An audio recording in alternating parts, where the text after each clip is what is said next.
अस्सलामुअलैकुम व्यूअर्स। आज मैं आपको सिखाऊंगी केक स्पंज तैयार करने का बहुत ही आसान तरीका, वो भी बग़ैर ओवन के पतीले में। ये वनीला केक स्पंज की रेसिपी है। बहुत ही आसान और परफेक्ट तरीके से मैं आपको बनाना सिखाऊंगी। ये मैं केक स्पंज तैयार कर रही हूँ। 2 pound vanilla sponge cream cake का ऑर्डर था मेरे पास, तो उसके लिए मैंने रेडी किया है। और ये आप देख सकते हैं पतीले में कितना बेहतरीन, कितना सॉफ्ट और कितना स्पंजी बन के तैयार हुआ है। तो रेसिपी को मुकम्मल देखिएगा, पूरी टिप्स और ट्रिक्स के साथ फॉलो कीजिएगा, तो ऐसा ही ज़बरदस्त किस्म का वनीला केक स्पंज आप भी आसानी तैयार कर सकते हैं। आज की इस वीडियो में मैं आपको वनीला केक का स्पंज बनाना सिखाऊंगी और नेक्स्ट मैं आपको इसके ऊपर क्रीम वर्क करना सिखाऊंगी कि आपने इसको क्रीम से किस तरह से कवर करना है और एक बहुत ही खूबसूरत सा केक जो है आपने तैयार करना है कस्टमाइज़ किस्म का। तो चलिए अपनी रेसिपी को स्टार्ट करते हैं। तो यहाँ पे मेरे पास 8 इंच का केक मोल्ड था जो कि रेक्टेंगुलर शेप में था। उसे मैंने ग्रीस करके बटर पेपर लगा के एक साइड पर रख लिया है। 4 अदद मैंने अंडे लिए हैं जो कि रूम टेम्परेचर पर हैं। फ्रिज के रखे हुए ठंडे अंडे आपने इस्तेमाल नहीं करने। वेट स्केल के ऊपर मैंने सबसे पहले चीनी जो पीसी हुई है उसे मेजर कर लिया है 100 ग्राम। 100 ग्राम ही मैंने मैदा जो है वो भी वेट स्केल से मेजर कर लिया है। इन दोनों चीज़ों को मेजर करने के बाद मैंने रख ली है रेडी करके तमाम चीज़ें अपने पास। और एक पतीला भी प्री हीट होने के लिए चूल्हे पर रख दिया है मीडियम फ्लेम पर। 4 अंडे थे, उसके अंदर मैंने 100 ग्राम चीनी डाल दी है पिसी हुई, और इसे मैंने हाई स्पीड पर बीट करना स्टार्ट कर दिया है। आपने घड़ी से टाइम देखकर मुसलसल 5 मिनट तक अंडों को इस पिसी हुई चीनी के साथ बीट करते जाना है, यहाँ तक कि ये बिल्कुल क्रीमी सी शक्ल में आ जाएँ। तो व्यूअर्स, यहाँ पे 4 अंडे थे जो कि रूम टेम्परेचर पर थे। उसके अंदर मैंने डाल दी है 100 ग्राम पिसी हुई चीनी, और मुसलसल हाई स्पीड पर मैंने बीटर के साथ इसको बीट करना स्टार्ट कर दिया है। शुरू में मैं आपको चीनी जो सी है वो अंडों के अंदर डालते हुए दिखाना थोड़ा सा जो उसका क्लिप पे वो मिस हो गया है, लेकिन यहाँ पे अंडों के साथ मैं चीनी को बीट कर रही हूँ, 100 ग्राम चीनी को। तो यहाँ पे देखिए जी, इसकी निशानी ये है, एक तो आपने टाइम नोट कर लेना है 5 मिनट। दूसरा ये है कि आपने 5 मिनट के बाद देखिए इस तरह से उठाना है विस्कर को, और थोड़ा सा देखिए ये मैंने इस तरह से डिज़ाइन सा बना रही हूँ गोल गोल। ये क्यों बनाया है? चेक करने के लिए कि क्या हमारे अंडे जो हैं परफेक्टली बीट हो चुके हैं। जी हाँ, मेरे अंडे परफेक्टली बीट हैं। मुझे इस तरह पता चला कि देखिए जब मैं इसके ऊपर डिज़ाइन बना रही हूँ तो ये डिज़ाइन कुछ सेकंड तक इसकी सरफेस के ऊपर ठहर रहा है। यानी इतना आपने अंडों को बीट करना है कि ये इतने थिक हो जाएं कि जब आप इसके साथ इस तरह से डिज़ाइन सा बनाएं तो ये कुछ देर तक सरफेस के ऊपर ठहर सके। तो इसका मतलब है हमारे अंडे परफेक्टली बीट हो चुके हैं केक स्पंज तैयार करने के लिए। तो बस अब इतना ही हमें इन्हें बीट करना था कि ये बिल्कुल देखें क्रीमी सी शक्ल में भी आ चुके हैं और सरफेस पे ठहर भी रहा है ये मटीरियल। अब मैं इसके अंदर डाल दूंगी 1/4 कप नॉर्मल कुकिंग ऑयल जो हम किचन में इस्तेमाल करते हैं खाना पकाने के लिए। 4 टेबल स्पून के बराबर है अगर टेबल स्पून के हिसाब से लें। 1 टीस्पून मैंने डाल दिया है इसके अंदर वनीला एसेंस, और सिर्फ 2 सेकंड के लिए बीटर को चलाना है और इसे मिक्स कर लेना है।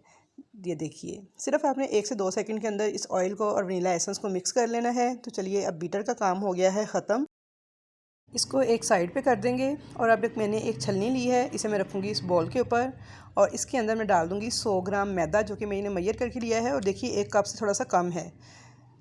ये मैदा डालने के बाद मैं इसके अंदर डाल दूँगी 1 टीस्पून भर के बेकिंग पाउडर। बेकिंग पाउडर आपका एक्सपायर ना हो ये आपने ज़रूर चेक कर लेना है, और फ्रेश ही इस्तेमाल करना है। कोशिश करें बेकिंग पाउडर को जब भी रखें किसी एयर टाइट बॉक्स में डालकर रखा करें, इससे ये बिल्कुल ठीक रहता है। तो यहाँ पे देखिए जी, 1 टीस्पून मैंने बेकिंग पाउडर डाल दिया है, मैदे के साथ इसे मिक्स कर लिया है, और अब मैं थोड़ा थोड़ा छानते हुए इसे डालूंगी मटीरियल के अंदर अंडों वाले, और इसे स्पैचुला के साथ फोल्ड करना स्टार्ट करूँगी। आपने एकदम से सारा मैदा नहीं ऐड करना, वरना आपसे मिक्सिंग नहीं होगी, गुठलियाँ बन जाएंगी इसके अंदर। तो यहाँ पे देखिए, अब इसकी मिक्सिंग के लिए बहुत ही अहम जो पॉइंट्स हैं वो आपने नोट करने हैं कि आपने बिल्कुल एक डायरेक्शन में बिल्कुल हल्के हाथों के साथ इसको मिक्स करना है। आपने इसे तेज़ तेज़ जैसे किसी चीज़ को फेंटते हैं ना, उस अंदाज़ में मिक्स नहीं करना। अगर आप उसे उस तरह से मिक्स करेंगे तो अंडों का ये जो फॉर्म तैयार हुआ है ये सारा जो है डैमेज हो जाएगा। केक आपका बैठ जाएगा, स्पंची और फ्लफ़ी बनकर नहीं तैयार होगा, ज़रा भी उसकी जाली नहीं बनेगी और वो मज़ेदार नहीं लगेगा। तो यहाँ पे देखिए, मैं बिल्कुल आपको ना इसकी ओरिजिनल स्पीड दिखा रही हूँ कि जिस स्पीड पर मैं इसकी मिक्सिंग कर रही हूँ। यहाँ से मैंने वीडियो को बिल्कुल भी तेज़ नहीं किया ताकि ईज़िली आपको समझ आ जाए। तो ये देखिए, बस आपने एक ही डायरेक्शन में चम्मच को घुमाना है। आपने इसे कभी लेफ़्ट कभी राइट उल्टा सीधा नहीं घुमाना, कोई सी एक डायरेक्शन सेट कर लेनी है, और एंड तक आपने सारा बैटर इसी एक डायरेक्शन में चम्मच को घुमाते हुए मिक्स करना है। तो यहाँ पे देखिए जी, मैं इसे मुसलसल घुमाते हुए मिक्स कर रही हूँ। अब मैंने थोड़ा सा मैदा मज़ीद ऐड कर दिया है, इसको भी मैं बिल्कुल इसी स्टाइल में हल्के हाथों के साथ स्पैचुला को चलाते हुए मिक्स कर लूँगी। बस बिल्कुल आपने हल्के हाथों के साथ करना है, और इस तरह से ही करना है जैसे मैं आपको दिखा रही हूँ। तो ओवर मिक्सिंग आपने नहीं करनी, बस जैसे ही सारा बैटर मिक्स हो जाए तो आपने इसको मिक्स करना छोड़ देना है। ये नहीं कि मिक्स हो जाए फिर भी आपने मिक्स करते जाना है, वरना सारा अंडे का जो फॉर्म है वो डैमेज हो जाएगा, और उसके बाद आपका केक जो है ना सॉफ्ट एंड स्पंची नहीं बनेगा। बैठ जाएगा। तो यहाँ पे देखिए जी सारा जो मटेरियल था मिक्स हो गया था। आपने अच्छी तरह से चम्मच को नीचे बेस तक लेके जाना है, फिर ऐसे हल्के हाथ के साथ चलाना है ताकि सारा मैदा एक ही दफ़ा मिक्स हो। किनारे वगैरह भी इसके साफ़ कर लें। तो यहाँ पे देखिए जी मैदा मेरा सारा मिक्स हो चुका है। अब मैं क्या करूँगी, जो मैंने केक टिन रेडी करके रखा हुआ है उसके अंदर डाल दूँगी इस बैटर को, और इसकी कंसिस्टेंसी चेक कर लें, बिल्कुल ऐसी रिबन टाइप होनी चाहिए। ये देखिए जैसे रिबन फोल्ड होता है ना, सेम उसी स्टाइल में ये भी इतना ही थिक है और ऐसे ही रिबन की तरह फोल्ड हो रहा है। अच्छा, सारा बैटर हम डाल लेंगे मोल्ड के अंदर। और यहाँ पे एक और अहम बात आपको बता दूं कि आपने केक बनाने से पहले एक तो मोल्ड को ग्रीस करके बटर पेपर लगा के रेडी करके रखना है। दूसरा, आपने एक अदद जो देगची है ना, जो पतीला वगैरह है, उसे आपने चूल्हे पे रख देना है मीडियम फ्लेम पे गर्म होने के लिए। तो कवर करके रखना है उसको। मैंने भी एक पतीला चूल्हे पे रखा हुआ है जो कि बहुत अच्छी तरह से गर्म हो चुका है। और यहाँ पे देखिए जी सारा बैटर मैंने डाल लिया था। अब थोड़ा सा आपने इस तरीके से ना इसे टैप कर लेना है ताकि सारे एयर बबल जो है ना इसमें से निकल जाएँ। तो इसे देखिए यहाँ पे इस तरह से 2 से 3 बार टैप कर लेंगे। और अब हमारा ये केक बैटर रेडी है पतीले में रखने के लिए। पतीला आपका पहले से प्री हीट होना चाहिए, यानी गर्म होना चाहिए। ठंडे पतीले के अंदर आपने केक को बेक नहीं करना, वरना केक आपका बैठ जाएगा। तो ये कुछ एहतियातें हैं जिनको आप फॉलो करेंगे तो इंशाल्लाह ताला बहुत ही ज़बरदस्त आपका केक बन के तैयार हो जाएगा। और बिल्कुल भी मुश्किल काम नहीं है, ये बहुत ही आसान काम है। हर कोई इसको आसानी घर पे बना सकता है। कोई ऐसी रॉकेट साइंस नहीं है केक बनाने में कि जो आपको मुश्किल लगे, या आप कहें कि मैं नहीं बना सकता, मैं नहीं कर सकता। तो ये देखिए जी पतीला था, इसके अंदर मैंने एक स्टैंड रखा हुआ है। बहुत अच्छी तरह से ये गर्म पतीला है, इसके अंदर मैं रख दूँगी इस केक टिन को और ऊपर से मैं इसको कवर कर दूँगी। थोड़ा सा मैंने इसके ऊपर देखें ये वज़नदार चीज़ रख दी है ताकि जो इसकी हीट है ना वो बाहर ना निकले। और अब मैंने इसके नीचे फ्लेम बिल्कुल ऐसे कर देना है जैसे चावलों को दम लगाते हैं, बस दम वाले फ्लेम पे ही आपने इसको बेक होने देना है।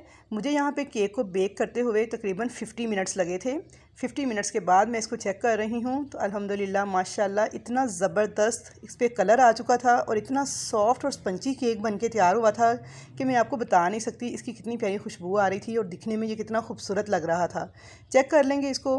ये देखिए टूथपिक लिया मैंने, इस तरह से इसके अंदर इंसर्ट करें, बाहर निकालें तो ये बिल्कुल क्लीन आ रही है, यानी इसके साथ कुछ भी चिपक नहीं रहा है, बिल्कुल ये ड्राई बाहर आ रही है। तो इसका मतलब है हमारा जो केक है ना बिल्कुल पक चुका है नीचे तक। अब इसके अंदर किसी किस्म का कोई कच्चापन नहीं है। तो यहाँ पे मैंने केक को पतीले से निकाल लिया था और ठंडा होने के लिए आपने छोड़ देना है। आपने गरम गरम केक को मोल्ड में से नहीं निकालना, बल्कि आपने इसे 20 से 25 मिनट तक इसी तरह काउंटर पे छोड़ना है ताकि ये थोड़ी देर ठंडा हो जाए। फिर उसके बाद आपने इसको डीमोल्ड करना है।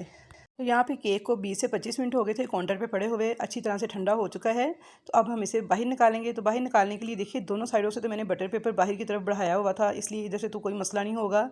ये जो दूसरी छोटे वाली साइड है, इधर से मैं छुरी के साथ एक दफ़ा ना इसे फ्री कर लूँगी इस तरह से। दोनों साइडों से मैंने देखिए छुरी को चला के इसके किनारे फ्री कर लिए हैं। और अब मैं दोनों साइड से बटर पेपर को उठाते हुए इस तरीके से इस केक को निकाल लूँगी बाहर। तो ये देखिए अल्हम्दुलिल्लाह माशाल्लाह कितना ज़बरदस्त इस पर कलर आया है और कितना खूबसूरत बन के तैयार हुआ है, जैसे हमने इसे ओवन में बेक किया हो। बहुत ही खूबसूरत, बहुत ही प्यारा केक बन के तैयार हुआ था। ये देखिए इसकी सॉफ्टनेस चेक कीजिए, इतना सॉफ्ट है, रुई की तरह नरम है बिल्कुल, और मुंह में डालते ही घुल जाने वाला केक है ये। फिर वीडियो थोड़ी लंबी ज़रूर हो जाएगी, लेकिन इस वीडियो को देखने के बाद मेरा वादा है आपसे कि अगर आप मुकम्मल वीडियो को फॉलो करेंगे तो बेहतरीन किस्म का केक आप घर पे बहुत कम बजट में रेडी कर लेंगे और सारे स्टेप्स जो हैं बहुत ईजीली आप इनको पास कर लेंगे। तो यहाँ पे देखिए मैंने विप ली है, विपिंग क्रीम, जो कि हम केक पे लगाने के लिए इस्तेमाल करेंगे। बेस्ट क्रीम है ये केक पे लगाने के लिए, बहुत ही ज़बरदस्त इसका फ्लेवर है। दराज पे भी ऑनलाइन अवेलेबल है और बेक हाउस से भी आप ऑनलाइन इनकी वेबसाइट पे ऑर्डर कर सकते हैं। 550 रुपये इसकी कीमत है इस वक्त। और यहाँ पे देखिए मैंने ली है 1.5 कप आपके 2 पाउंड केक के लिए इनफ होती है। बहुत अच्छे से इसे विप करना है। और इसे विप करने के लिए ये है कि मैंने इसे फ्रीज़र में से निकाल लिया था, ये जमी हुई थी। जब मैंने इसे लगाना था केक पे तो मैंने इसे 2 घंटे पहले निकाल के फ्रिज के नीचे वाले खाने में रख दिया था। नीचे वाले खाने में ये लिक्विड शक्ल में आ चुकी है, बर्फ़ वगैरह इसकी मेल्ट हो चुकी है।